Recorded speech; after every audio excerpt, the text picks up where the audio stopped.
Mari kita dengarkan kata sambutan berikutnya dari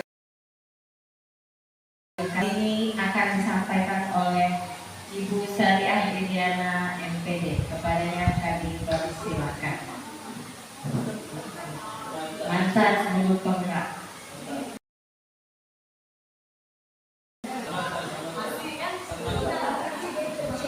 Mantan CGP.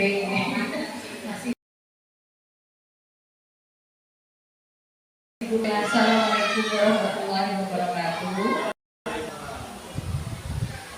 Selamat siang, salam sejahtera bagi kita semua. Puji dan syukur kehadirat Tuhan Yang Maha Esa atas karunia limpahnya, karena pada pagi menjelang siang hari ini kita dapat berkumpul di ruangan kita ini dalam pelaksanaan tugasnya Yulia di penerapan pengalaman budaya positif.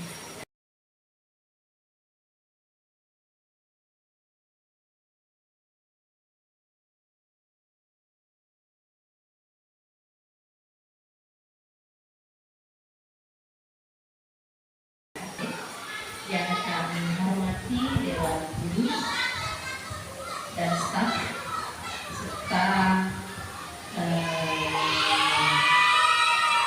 dan staf yang habis lagi ya. Pertama-tama saya mengucapkan selamat menempuh pendidikan CGP ya yang akan ditempuh selama 6 bulan ya. Ini udah berapa bulan ya? 2 bulan, jadi 4 bulan lagi masih. Iya. Kalau saya kemarin 6 bulan tapi setahun, 9 bulan jadinya, selesainya setahun. Jadi Juli sampai Juli ya. Dan semoga dalam pemahaman budaya positif ini bisa Ibu Yulia terapkan di kelasnya, bagaimana cara membuat konsekuensi dan hukuman terhadap anak didik kita. Jadi bisa kita lakukan secara bagi yang guru penggerak itu sudah tahu ya apa modulnya. Bagi yang belum, mari kita sama-sama belajar. Di sini akan dipaparkan oleh guru ya bagaimana itu konsekuensi, bagaimana itu hukumannya. Bagusnya apa yang kita ambil apabila anak didik kita bermasalah. Terus juga semoga seterusnya tambah sukses, dikata ibu tadi ya, tambah lincah, tambah berkah dan bahagia selalu. Demikian sambutan dari saya. Wabillahi taufiq wal hidayah. Wassalamualaikum warahmatullahi wabarakatuh.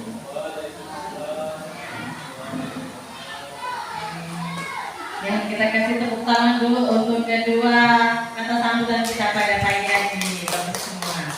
Ya, terima kasih kepada Ibu Sari, merupakan senior guru penggerak di sekolah ini karena beliau sudah duluan merasakan pahit manisnya CGP di angkatan 7. Kita kasih tepuk tangan sekali untuk Ibu Sari ya.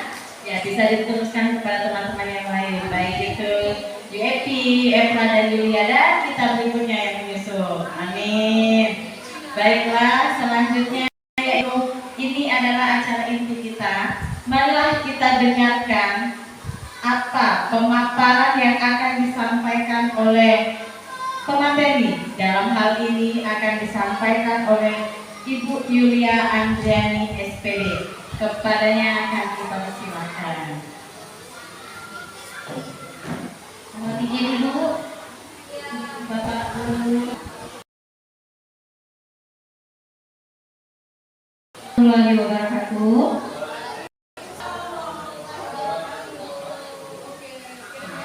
Alhamdulillahirabbil alamin.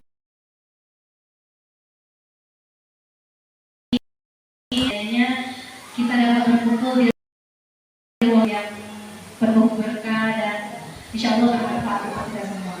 Salawat dan salam tak henti-hentinya kita haturkan kepada junjungan beserta para pengikutnya hingga akhir zaman. Baiklah,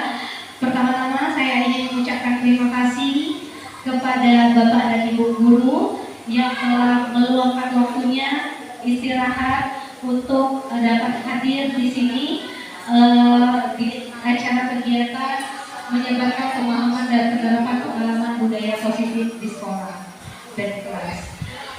Kemudian selanjutnya saya juga ingin mengucapkan terima kasih yang sebesar-besarnya kepada Ibu Kepala Sekolah. Terima kasih atas izinnya pada hari ini yang telah mengizinkan saya untuk memberikan pemaparan tentang budaya positif di sekolah. Terima kasih juga atas dukungannya berupa moral, berupa sarana dan prasarana yang ada di sekolah sehingga saya bisa melanjutkan dengan baik setiap tugas-tugas yang akan saya lakukan.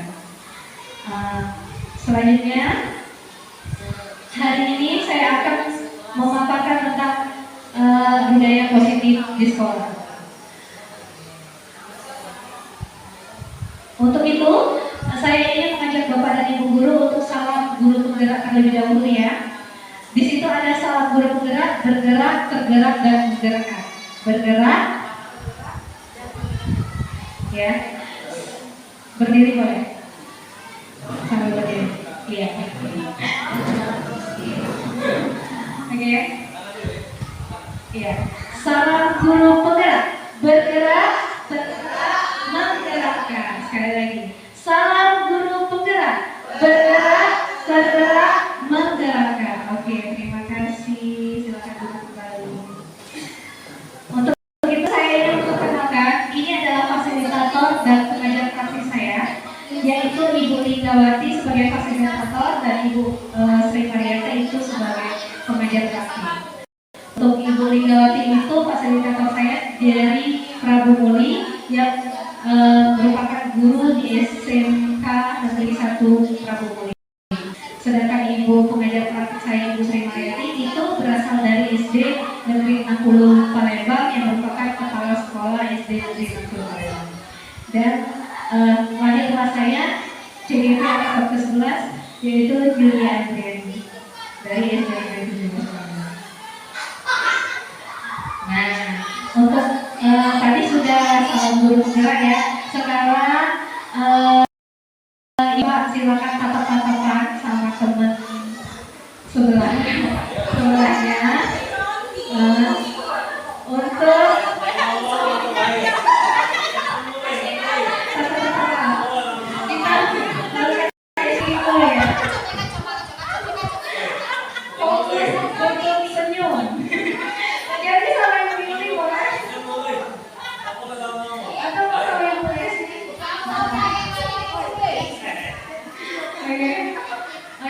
instruksinya senyum selama 30 detik aja. Coba, ayo senyum, saling senyum.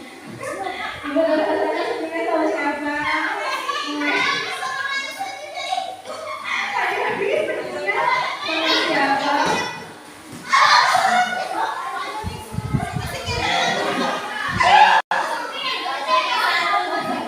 Senyum, kasih senyum yang paling manis Pak Joni. Oke, terima kasih. Tepuk tangan untuk semuanya. Iya. Sebenarnya saya ada SBG nyanyi sebenarnya. Ini nih kalau Bapak Ibu guru pasti udah tahu nih.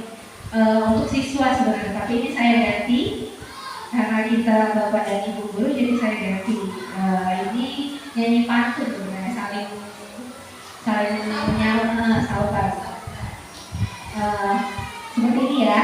Bapak Ibu guru apa kabarnya? Siapkah kalian untuk diskusi? Semangat semuanya, dengar sama. Bapak Ibu guru semua hebat. Gantian.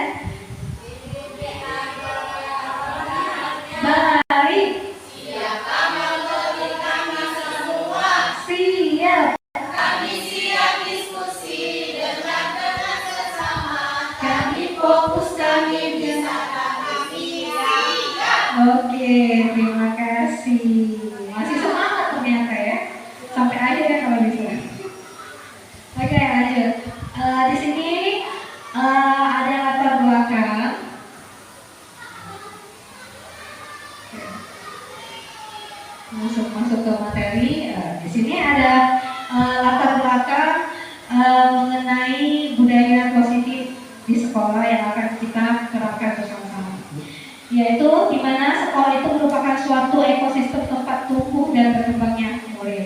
Sejatinya sekolah harus menjadi lingkungan yang aman, nyaman, dan menyenangkan bagi murid.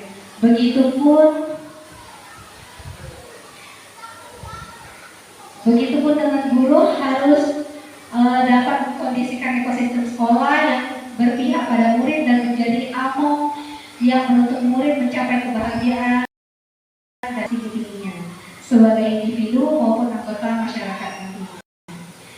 Dengan membiasakan budaya positif di sekolah berdasarkan keyakinan yang mereka yakini memiliki nilai-nilai kebajikan yang dituju dapat terwujudnya profil pelajar Pancasila. Di sini ada tujuan.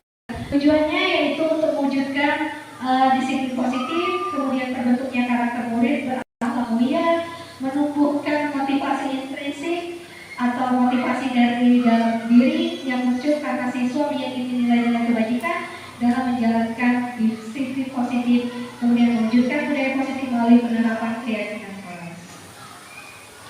Untuk tolak ukur itu, murid terlibat secara aktif untuk membuat keyakinan kelas. Apakah sudah dilakukan di kelasnya masing-masing Bapak Ibu Guru? Sudah, alhamdulillah. Kemudian guru dan murid menerapkan budaya positif secara konsisten. Tidak hanya pada saat itu saja, tapi tetap berlanjut sampai nanti-nantinya. Kemudian sehingga terciptanya suasana dan lingkungan yang positif, baik di sekolah maupun di kelas. Lanjut. Nah, kita sebagai seorang guru yang baik harus memiliki kemampuan dalam mewujudkan budaya positif di sekolah. Budaya positif di sekolah itu dapat dijalankan dengan menerapkan konsep-konsep sebagai berikut. Ada disiplin positif, ada kebutuhan dasar manusia, motivasi perilaku manusia, 5 posisi kontrol restitusi, keyakinan kelas atau sekolah, dan segitiga restitusi yang akan kita bahas pada hari ini. Selanjutnya kita masuk ke pembelajaran dengan paradigma baru. Karena kita sekarang adalah kurikulum merdeka, jadi pembelajaran kita pun terbaharui, ya, menjadi lebih baik daripada yang sebelumnya. Di mana pembelajaran dengan paradigma baru itu dirancang berdasarkan prinsip pembelajaran yang berdiferensiasi sehingga setiap siswa belajar sesuai dengan kebutuhan dari tahap perkembangan sesuai dengan teori psikologi modern untuk mewujudkan suatu profil pelajar Pancasila.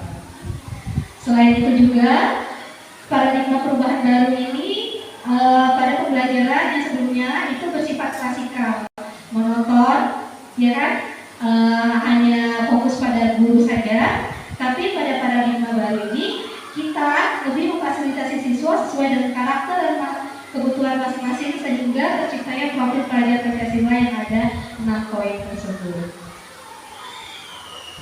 Selanjutnya, mengenai budaya positif, kira-kira kalau mendengar kata disiplin itu apa yang terlintas di benak Bapak Ibu?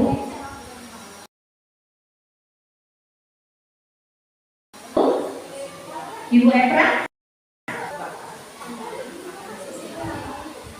Disiplin itu adalah sikap di mana kita harus mematuhi peraturan yang ada di sekolah atau di setiap tempat, sehingga tanpa dipinta oleh seseorang kita tetap melaksanakan. Terima kasih kepada Bu Epra. Kita tepuk salut dulu ya. Tepuk salut. Salut. Coba dari Pak Joni perwakilan laki-laki. Disiplin itu apa, Pak?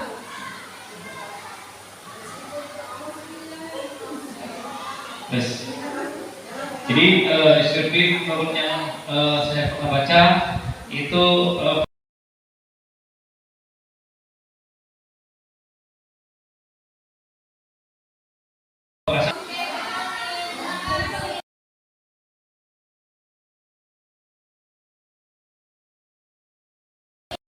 beri dia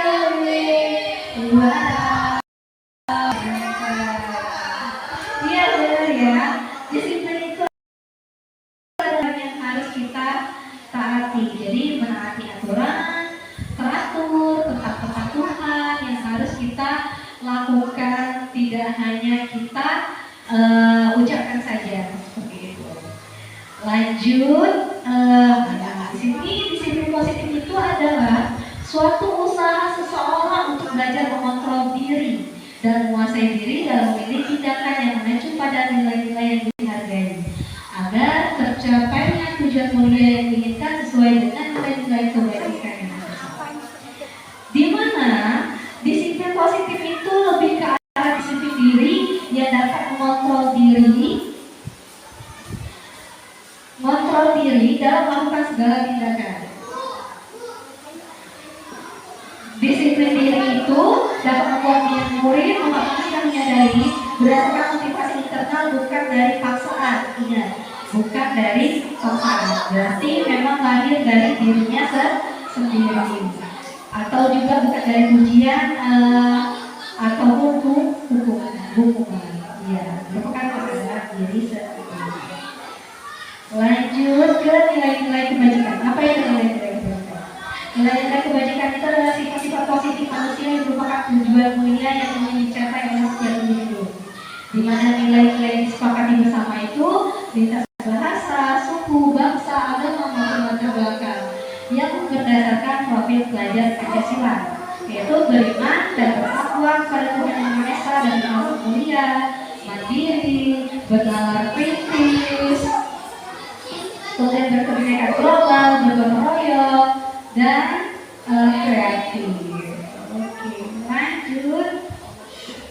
Kita ke motivasi perilaku manusia. Motivasi perilaku manusia itu adalah suatu dorongan yang timbul pada diri seseorang secara sadar dan tidak sadar untuk melakukan sesuatu tindakan dengan tujuan tertentu. Nih, motivasi itu adalah suatu dorongan yang timbul pada diri sendiri secara sadar dan tidak sadar untuk melakukan sesuatu tindakan dengan tujuan tertentu. Motivasi perilaku itu sendiri itulah menghindari kenyamanan, menghindari ketidaknyamanan dan hukuman. Seperti murid melakukan disiplin diri karena ia takut dihukum. Itu merupakan faktor dari luar. Karena kan ada omongan dari temennya kayak gitu, seperti itu, atau ejekan-ejekan dari temennya. Jadi dia merasa dirinya itu takut karena hukuman, dia tahunya hukuman itu yang berkomisi, seperti itu. Kemudian mendapatkan imbalan atau penghargaan dari orang lain itu merupakan faktor dari ekstrinsi. Kemudian menghargai nilai-nilai kebajikan dalam diri sendiri itu motivasi faktor intrinsik juga. Lanjut ke konsep disiplin dan identitas sukses. Konsep disiplin ini ada identitas sukses dan ada yang gagalnya. Yang suksesnya apa? Yang sukses itu mengenai konsekuensi dan restitusi, menggunakan segitiga restitusi dan berupa konsekuensi. Konsekuensinya seperti apa? Perlu mentoring lebih lanjut. Jadi kita sebagai guru itu harus mentoring siswa, harus mengarahkan mereka, kemudian memberikan stimulus respon yang baik kepada mereka, kemudian menghormati dan menaati peraturan, penguatan jangka pendek, kemudian bilang waktu untuk merenungi kesalahan. Sedangkan segitiga restitusi atau restitusinya itu berupa murid bertanggung jawab untuk perilakunya, kemudian murid menghormati dirinya sendiri dan orang lain, murid mengayomi kontrol dirinya sendiri, murid bersemangat memperbaiki kesalahannya dan fokus pemecahan masalah jangka panjang. Kalau itu yang sukses dan ini adalah identitas gagal, yaitu hukuman dan penghargaan. Kenapa disebut hukuman dan penghargaan konsep disiplin dan identitas gagal? Karena murid merasa tidak nyaman, dia terpaksa karena dia memaksakan dirinya, terus menyakitkan dirinya juga.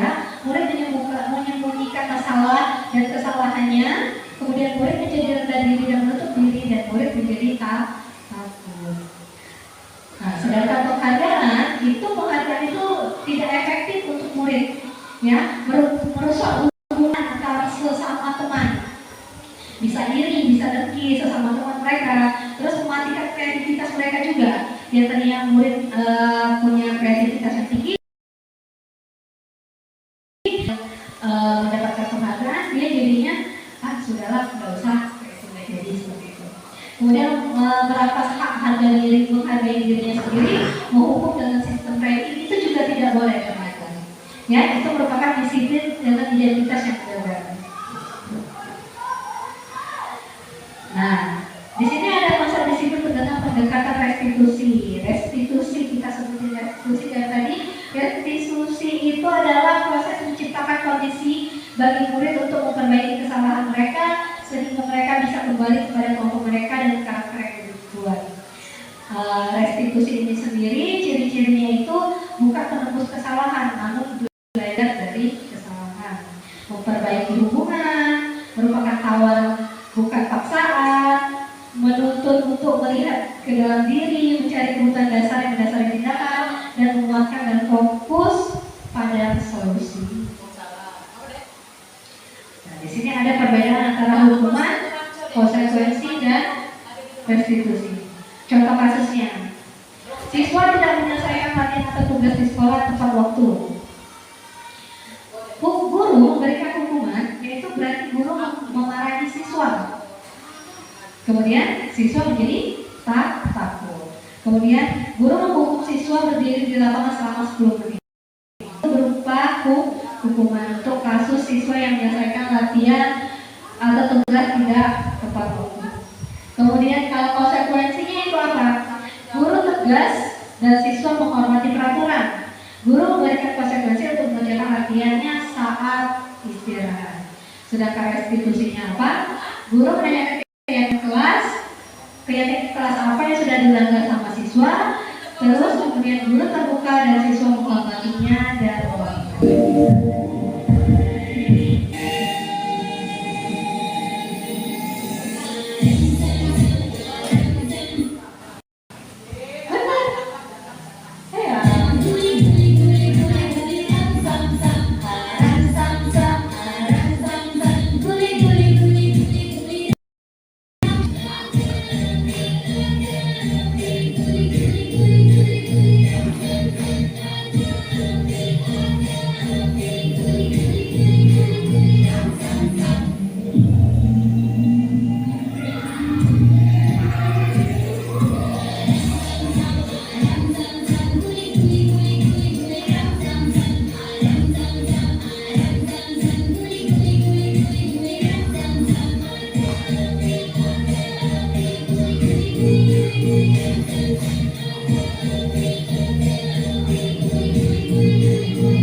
untuk pertanyaan pertama, mencatat 100 kali di dalam buku dengan kalimat saya tidak akan tidur di kelas lagi. Itu merupakan suatu konsekuensi atau hukuman. Ditulis kemudian ditempelkan. Murid disuruh untuk push-up 20 kali karena ribut di kelas. Iya, berarti ditempel mana konsekuensi yang hukuman. Itu soalnya ada 10.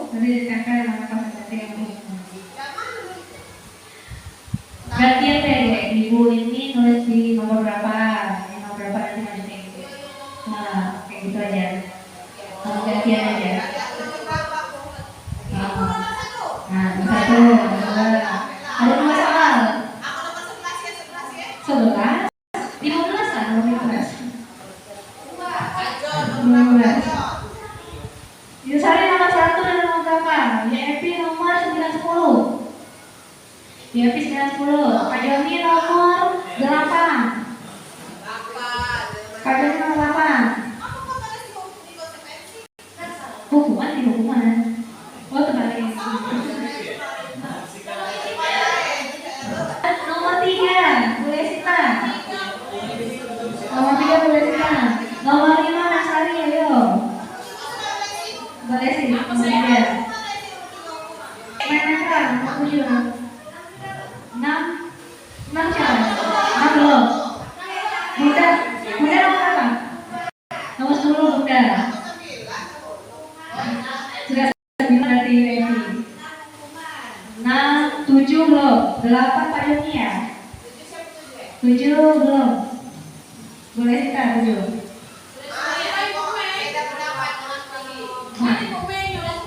Iya. Sudah? 8? 7 belum. 7 belum. 7 ya belum. Ya, 7 berjemur di lapangan karena ngobrol saat belajar. Hukuman atau konsekuensi. Kita tunggu Bumil. Silakan Bumil jelaskan satu-satu sampai 10.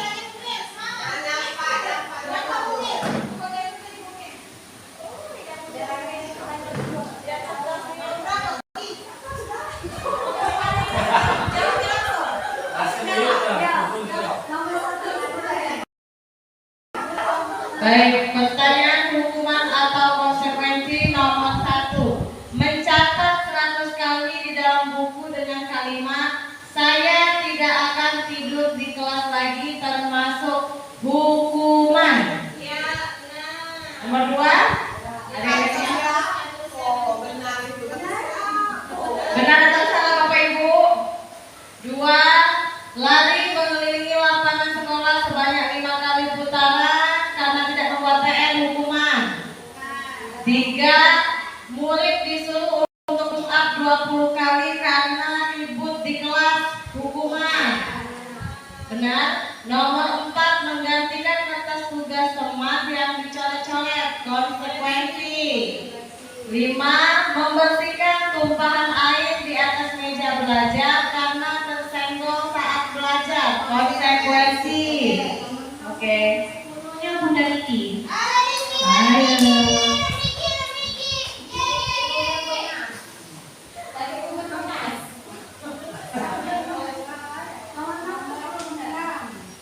Nomor 6, berdiri di depan kelas sambil mengangkat kaki. Ayo, siapa itu? Ayo, siapa itu?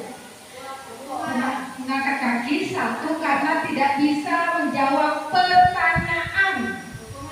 Jawabannya mana nomor 6? Hukuman, betul? Terus nomor berapa lagi? Nomor 7. Berjemur di lapangan karena mengobrol saat ada. Hukuman. Ada yang nggak boleh seperti itu? Karena satu lutut.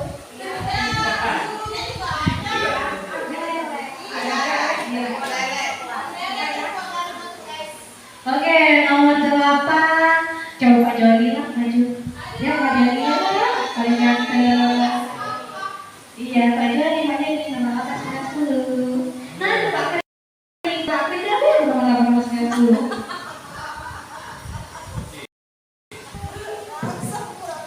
Nomor 8, membersihkan coretan yang dicoret di atas meja. Itu sendiri ya.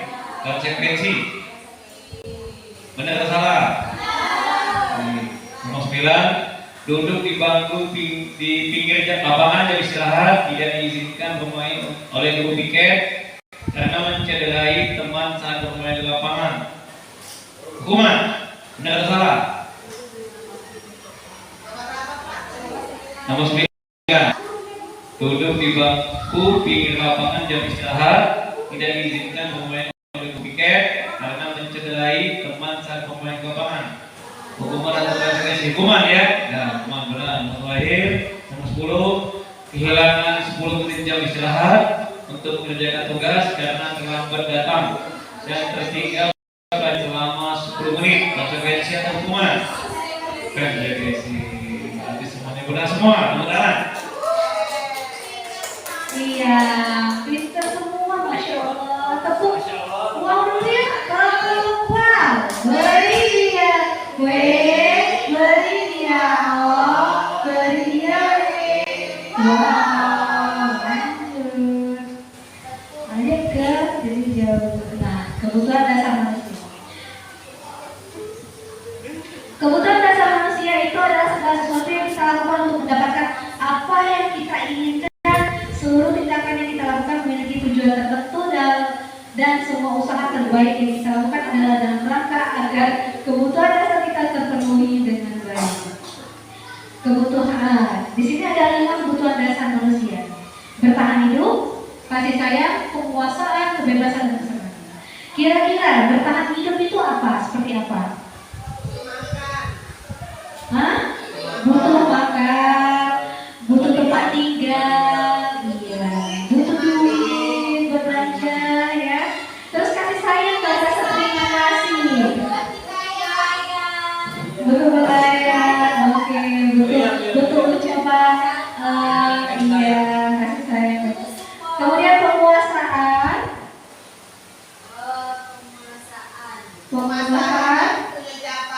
nah, punya jabatan, dihargai. Terus kebebasan, kayak buruh ingin bebas untuk berpendapat, untuk bermain, untuk jalan-jalan. Kesenangan, iya, kita lihat jawabannya. Nah, kalau bertanya itu tadi makanan, pakaian, kepentingan, kesehatan. Terus kasih sayang itu keinginan untuk tetap berhubungan dengan orang lain. Kemudian penguasaan itu untuk mencapai sesuatu, menjadi kompeten atau terampil. Ya, seperti saya ingin ingin memiliki jabatan yang bagus seperti dia tinggi. Terus kebebasan itu kemampuan untuk bergerak secara bebas tanpa adanya batasan. Kemudian kesenangan itu relaksasi, bermain seperti itu ya, jalan-jalan. Lanjut. Di sini ada posisi kontrol guru, di mana guru perlu meninjau kembali penerapan disiplin di dalam ruang kelas mereka selama ini. Apakah telah efektif? Apakah berpusat pada murid? Apakah telah memerdekakan? Apakah telah memandirikan murid? Dan bagaimana dan mengapa? Melalui serangkaian riset berdasarkan teori kontrol Dr. William Glasser, bahwa ada 5 posisi kontrol yang diterapkan oleh guru, orang tua maupun atasan dalam melakukan kontrol. Oke, inilah 5 posisi kontrol sebagai seorang guru. Kita sebagai penghukum, sebagai manajer, sebagai teman, sebagai pembuat rasa bersalah, dan sebagai pembuat. Contoh penerapan 5 posisi kontrol sebagai penghukum. Misalnya seperti tadi, misalnya di situ berdiri di tengah lapangan selama 1 jam. Nah, itu merupakan hukuman kepada murid. Nah, kita sebagai guru itu sebagai penghukum. Kemudian sebagai teman, misalnya, nah, ayolah bagaimana sih kamu kemarin kan kamu sudah janji ke bapak, ke ibu, bukan? Nah, itu. Kenapa terlambat lagi? Sambil tertawa. Ya sudah, tidak apa-apa, duduk di sana dulu ya. Nanti ibu bantu kamu. Kemudian posisi kontrol yang ketiga itu pemantau. Kamu sudah melanggar peraturan sekolah, kamu tahu konsekuensinya apa? Jangan diulangi lagi ya. Lanjut. Untuk manajer, posisi kontrol yaitu sebagai manajer. Apakah kamu tahu kesalahanmu? Kita bertanya tentang kesalahan mereka, dan kita juga memberikan solusi bagaimana cara memperbaiki kesalahan tersebut. Yang kelima, membuat rasa bersalah. Seperti berapa kali ibu guru harus memberitahu kamu selalu saja mengecewakan.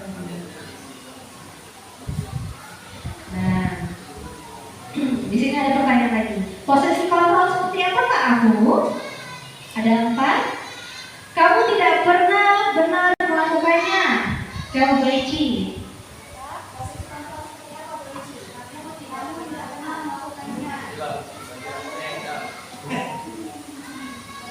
Kamu tidak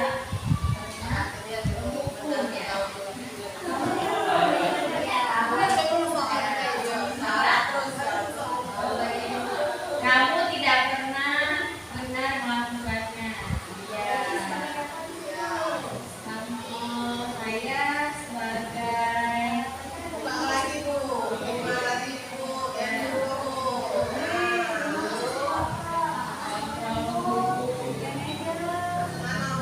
sebagai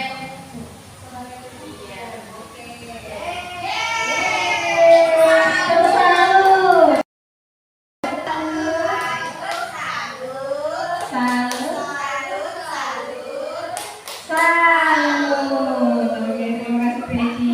Ingat ya, 5 posisi kontrol guru itu sebagai penghukum, manajer, teman, pembuat rasa bersalah, dan yang kedua.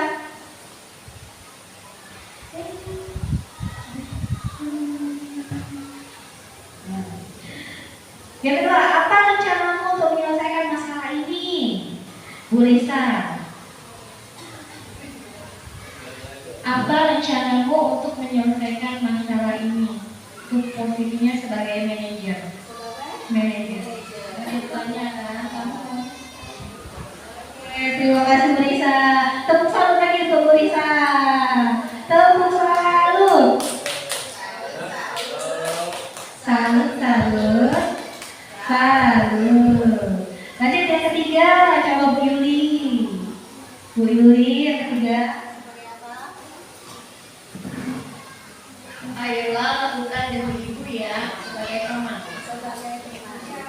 Iya benar, sebagai teman kita beri tepuk. Wow, tepuk wow. Beri dia, beri dia, beri dia.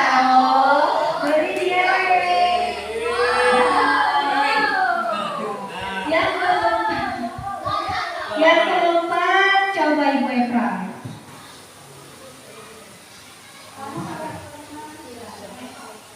Kamu tidak pernah mendapat nilai jika tidak mengerjakan tugas, yaitu posisinya sebagai pemantau.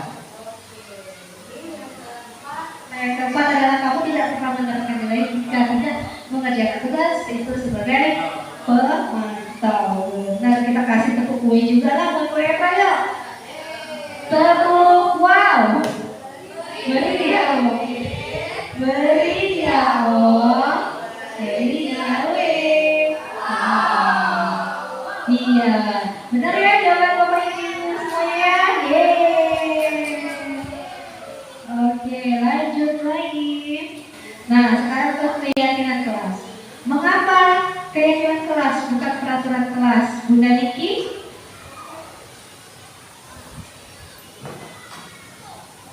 Mengapa keyakinan kelas bukan peraturan kelas? Karena saya banyak.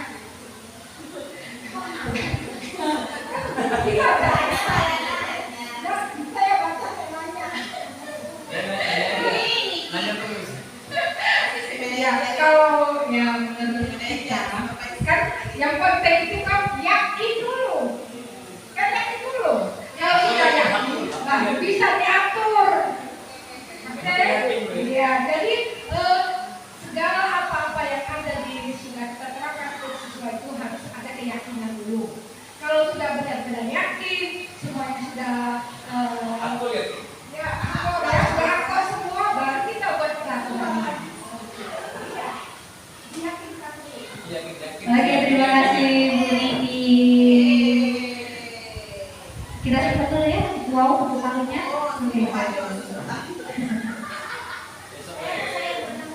Oke, nah, Memeka atau Bu Evi dulu. Bu Evi dulu.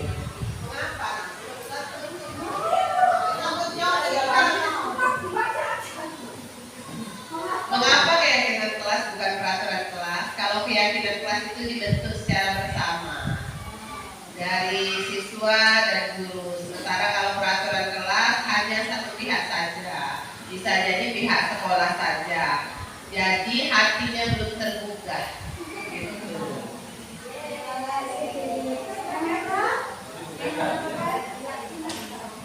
Oke, mengapa itu disebut keyakinan kelas?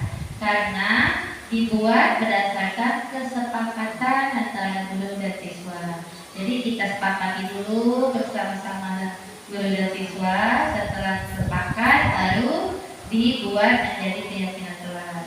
Kenapa bukan peraturan kelas? Karena bukan dibuat oleh satu orang saja guru atau sekolah, sehingga anak itu bisa melaksanakan keyakinan tadi bukan karena terpaksa, tapi karena kedisiplinan dia akan menciptakan di sana positif, disiplin positif. Terima kasih kepada Memepra, kepada Bu Epi dan kepada Bu Niki. Kita masuk ke, nah inilah pembentukan keyakinan kelas. Benar ya?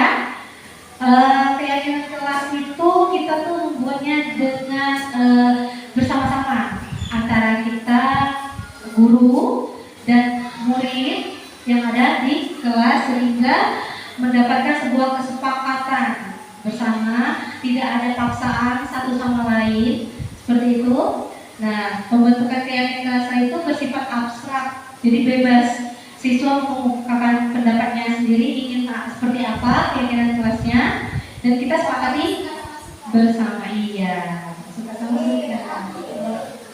Kemudian, nah, semua warga sekolah harus dilibatkan, atau semua warga yang ada di kelas, bapak ibu semua harus dilibatkan. Sesuai dengan kondisi kelas ya, harus sesuai dengan kondisi kelas atau sekolah, sehingga keyakinan itu dapat diterapkan. Dan jangan lupa dengan pernyataan yang positif, tidak memberatkan. Lanjut ke segitiga restitusi. Segitiga restitusi itu suatu proses dialog yang dijalankan oleh guru agar dapat menghasilkan murid yang mandiri dan bertanggung jawab.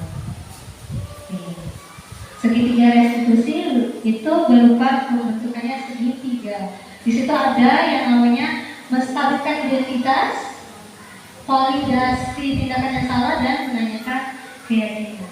Segitiga restitusi itu sendiri yaitu belajar dari kesalahan, kemudian memperbaiki hubungan orang bukan sebuah perasaan, menuntut untuk melihat ke dalam diri, fokus pada solusi, dan fokus pada karakter. Nah, kita explain lagi ya, tebak-tebakan. Kita main tebak-tebakan. Hadiahnya makan. Nanti kita makan bareng ya. Hadiahnya. Oke, kita mau tebak-tebakan. Ada yang tahu itu apa? Iya, mas. Tiga. Itu ada dua kata. Ada dua kata. Itu ada. Iya, tebak kata. Tebak kata. Lalu gambar. Kira-kira itu lagi apa? Mereka itu siapa? Orang dua aja, kayaknya masuk. Anak.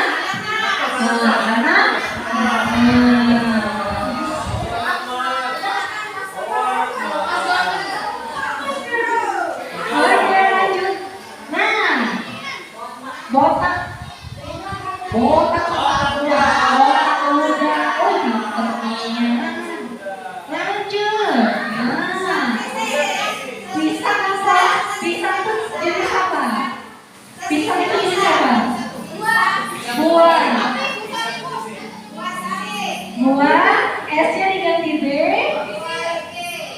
Buah bibir. Nah, itu ada tangan apa tuh? Lagi sama orang lagi ngapain? Buna tidur. Itu ada ibu ini. Nah, lanjut. Anak-anak lagi ngapain anak itu? Main api interpenetran. Nah, lanjut. Yang keenam.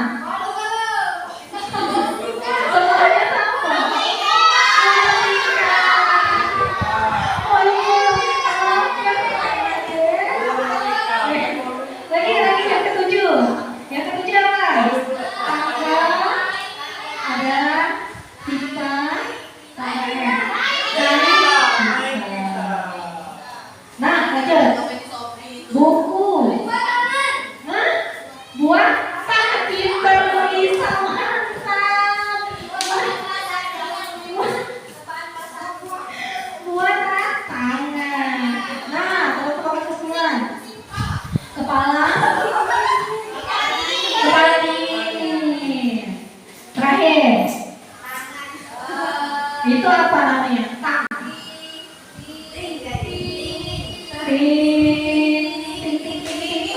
Tinggi hati. Oke, terima kasih. Tepuk tangannya semuanya. Oke. Nah, sekarang kita masuk ke segitiga restitusi. Segitiga restitusi tadi ada menstabilkan identitas, validasi tindakan yang salah, dan menanyakan keyakinan. Menstabilkan identitas itu apa? Berdasarkan prinsip pembuatan kesalahan adalah bagian dari proses pembelajaran mengubah identitas gagal menjadi identitas sukses. Validasi tindakan yang salahnya apa? Setiap perilaku yang berupaya memenuhi suatu kebutuhan tertentu, guru akan mengubah dari pemikiran stimulus respon menjadi proaktif. Kemudian mengaku dan mengenali kebutuhan murid dan akan memperbaiki hubungan dengan murid. Nah, yang ketiga, menanyakan keyakinan. Murid diberi pertanyaan-pertanyaan yang bermakna untuk memunculkan motivasi secara intrinsik, kemudian mengaitkan keyakinan dengan tindakan yang salah. Di sini saya kemarin sudah melakukan demonstrasi kontekstual mengenai kasus. Di sini ada 2 kasus sebenarnya, tapi saya contohkan 1 kasus saja tentang siswa itu terlambat datang ke sekolah. Di sini ada videonya. Maaf kalau suaranya cukup keras.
Iya, Miss, karena saya ngantuk sekali, Miss.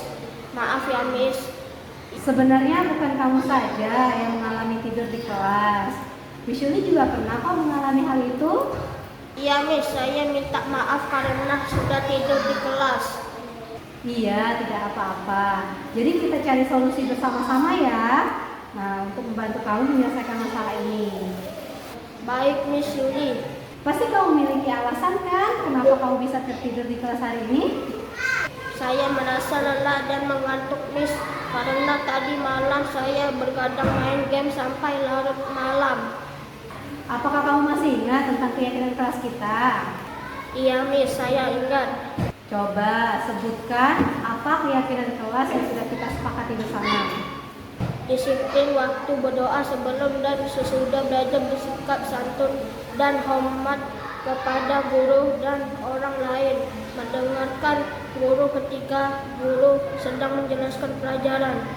Apakah tidur di kelas waktu guru menjelaskan itu merupakan sikap santun, nak, dan menghormati orang lain? Tidak, Miss. Nah, pasti kamu sudah mendapatkan rasa senang bukan? Karena sudah tidur di kelas. Tapi, nak, perilaku tersebut tidak baik ya. Nah, selanjutnya, langkah apa yang harus kamu lakukan agar tidak tertidur lagi di kelas di waktu jam pelajaran? Saya akan tidur lebih awal, Miss, tidak bergadang saat malam hari agar di kelas saya tidak mengantuk lagi. Kamu ingin menjadi orang yang sukses kan? Maka dari itu, kita sama-sama ya melaksanakan keyakinan kelas yang sudah kita sepakati sebelumnya. Jangan diulangi lagi ya, nak ya. Baik, Miss. Terima kasih ya, Miss, atas perhatiannya. Sekarang kamu kembali ke kelas dan silakan belajar bersama teman-teman kamu lagi. Siap, Miss. Nah, itu tadi adalah sebuah kasus yang sudah saya buat bersama siswa saya mengenai budaya positif yang ada di kelas. Kasusnya itu siswa terlambat datang ke sekolah sama siswa tidur di kelas. Jadi ada dua kasus dan dua siswa yang berbeda yang sudah kita tonton tadi. Oke, terima kasih banyak atas partisipasinya hari ini, atas hubungannya hari ini, atas kontribusinya hari ini. Terima kasih banyak. Oke, terima kasih. Begitulah adalah penutupan dari kegiatan acara budaya penerapan budaya positif di sekolah.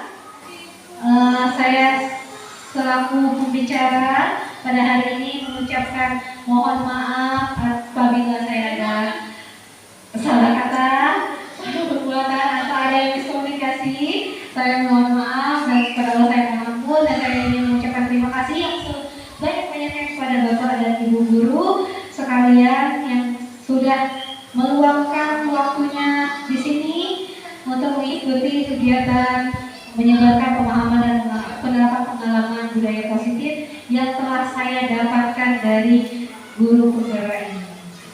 Terima kasih. Saya akhiri. Wassalamualaikum warahmatullahi wabarakatuh.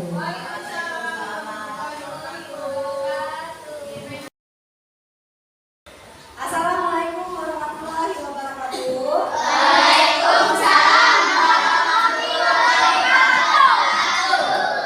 Hari ini kita akan membuat kesepakatan kelas atau keyakinan apa yang disebut dengan keyakinan kelas.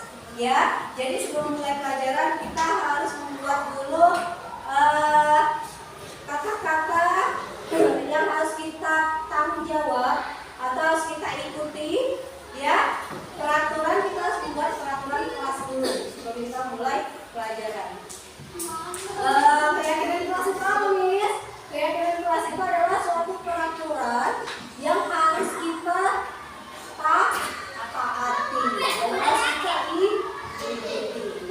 Ya, jadi nanti kita akan membuat peraturan kelas bareng lah secara bersama-sama ya, yang akan kita sepakati bersama. Misalnya contohnya, contohnya seperti apa? Contohnya misalnya menggunakan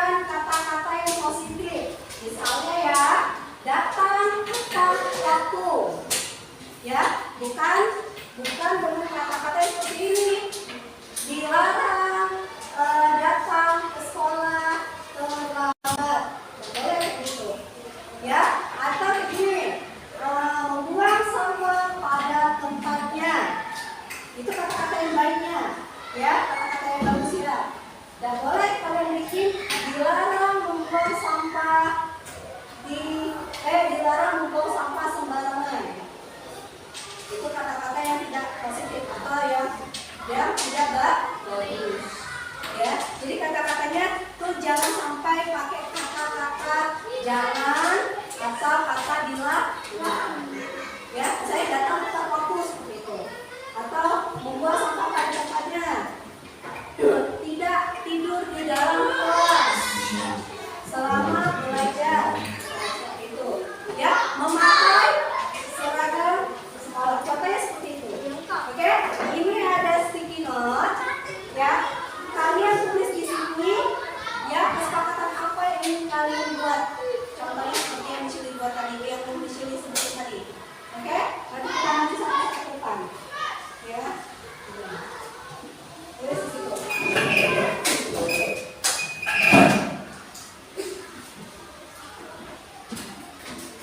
Kasih sama sini lagi. Ya, pakai pena tulis. Kasih sama sini.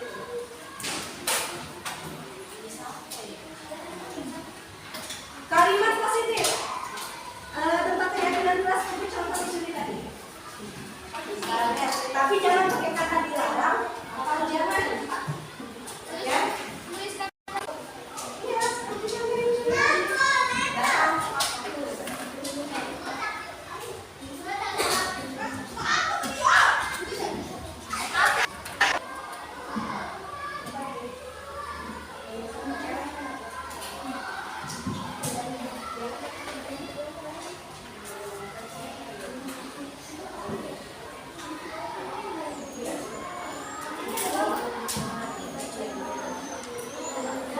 Sudah? Sudah ya? Sekarang coba yang tombol sudah. Coba tempel dulu. Tempel di depan. Tempel di sini. Kelompok asal dulu tempel sini.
Salah satu aja. Ya, saya kayak ini pakai kelas berbicara sama kakaknya deh. Saya lupa. Baca ini. Ada kata-kata itu. Baik,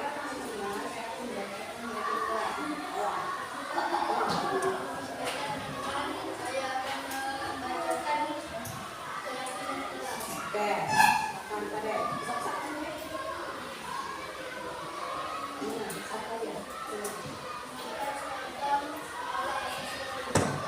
Oke, memakai seragam sekolah sesuai dengan jadwal. Sepakat tidak? Sepakat. Sepakat ya? Betul Pak ya? Sekarang siapa? Rasya. Kalau usah Rasya yang dulu.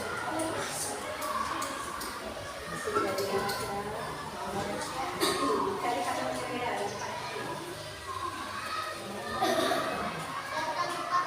Datang tepat waktu, sepakat? Sepakat. Jadi harus datang tepat. Tidak boleh telat ya. Berarti, sekarang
Assalamualaikum warahmatullahi wabarakatuh. Teja.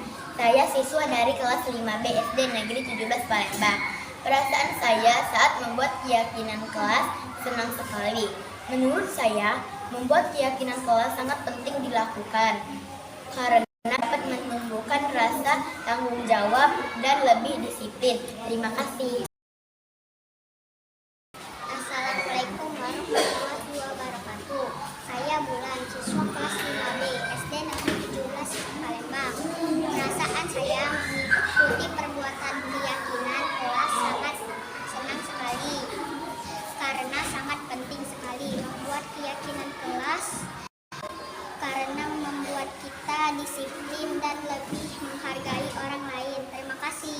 Perkenalkan, nama saya Arjuna, siswa kelas 5B SD Negeri 17 Palembang. Perasaan saya membuat keyakinan kelas sangat senang sekali karena kami menjadi lebih bertanggung jawab dan lebih disiplin saat di kelas. Terima kasih.